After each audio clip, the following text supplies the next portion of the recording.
Halo semuanya, di sini ada sebuah soal yang akan kita bahas hari ini. Langsung aja kita tulis diketahui dan ditanyakannya sambil kita bahas soalnya ya.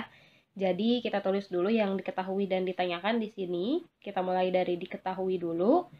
Dua buah gaya yang bekerja pada sebuah balok yang masanya 2 kg, berarti massa balok 2 kg kita tulis sebagai M. M sama dengan 2 kg. Kemudian, seperti pada gambar berikut, berdasarkan data yang tampak pada gambar, percepatan balok tersebut dan arah gerak baloknya. Oke, di sini kita lihat ada dua gaya yang bekerja. Gaya yang pertama adalah 10 Newton, kita tulis di sini F1 sama dengan 10 Newton, dan F2-nya adalah 30 Newton. Kemudian diketahui juga dari soal itu bahwa lantainya licin, sehingga tidak akan ada gaya gravitasi.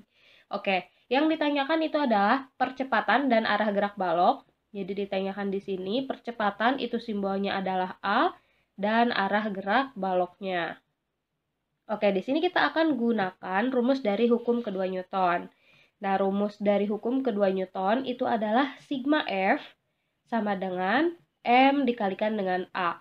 Sigma F di sini total gaya yang bekerja pada benda, M adalah massa dan A adalah percepatan. Nah, sigma F itu adalah total gaya ya, tapi bukan berarti gayanya itu hanya dijumlahkan saja. Karena gaya merupakan besaran vektor, berarti nanti akan memiliki arah. Langsung aja kita kerjakan soalnya di sini. Di sini kita tarik dulu garis untuk jawaban. Nah, kita gunakan rumus sigma F sama dengan M kali A. Kita lihat ada dua gaya yang bekerja. F1 itu arahnya ke sebelah kiri, kemudian F2 arahnya ke sebelah kanan. Nah, ini arahnya saling berlawanan ya, ada yang ke kiri dan ada juga yang ke kanan. Tadi sudah dikatakan bahwa gaya itu merupakan besaran vektor, yang mana besaran vektor itu selain memiliki besaran atau nilai, tapi juga memiliki arah. Maka dari itu, kita harus asumsikan gaya yang arahnya kemana nih yang akan bernilai positif dan gaya yang arahnya kemana yang bernilai negatif. Oke, kita asumsikan aja nih ya, yang ke kanan itu positif, berarti F2 itu kan ke kanan ya, berarti nilainya positif. Sedangkan F1 karena berlawanan arah dengan F2, berarti nilainya akan negatif. Jadi sigma F di sini bisa kita tulis jadi F2 yang positif dulu kita tulisnya, dikurangi dengan F1 yang negatif ya, sama dengan M dikali A. Nah, sekarang kita masukkan nilai-nilainya.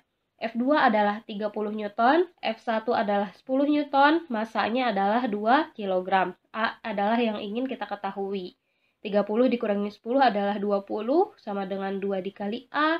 Kemudian di sini karena kita ingin mengetahui A, maka 2-nya bisa kita pindah ruaskan ke kiri. 20 dibagi dengan 2, hasilnya adalah A.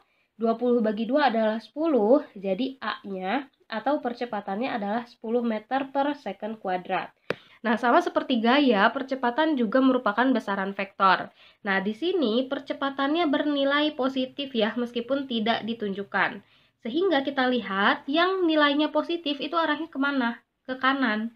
Jadi, karena percepatan yang kita hasilkan itu bernilai positif, sehingga arah gerak dari benda itu adalah ke kanan. Kalau teman-teman misalkan nih ya, misalkan teman-teman pemisalannya itu yang ke sebelah kiri yang positif dan ke kanan itu negatif, kemudian nanti hasil akhirnya adalah negatif, maka yang arahnya negatif tadi nih untuk arah pergerakan bendanya kayak gitu ya. Jadi mengikuti bagaimana arah dari gayanya. Maka dari itu, arah dari sebuah vektor itu harus konstan gitu. Kalau misalkan yang ke kanan itu positif, maka positif gitu untuk semua kasus pada soal itu, kayak gitu. Makasih banyak udah mau menonton, semoga videonya bisa membantu.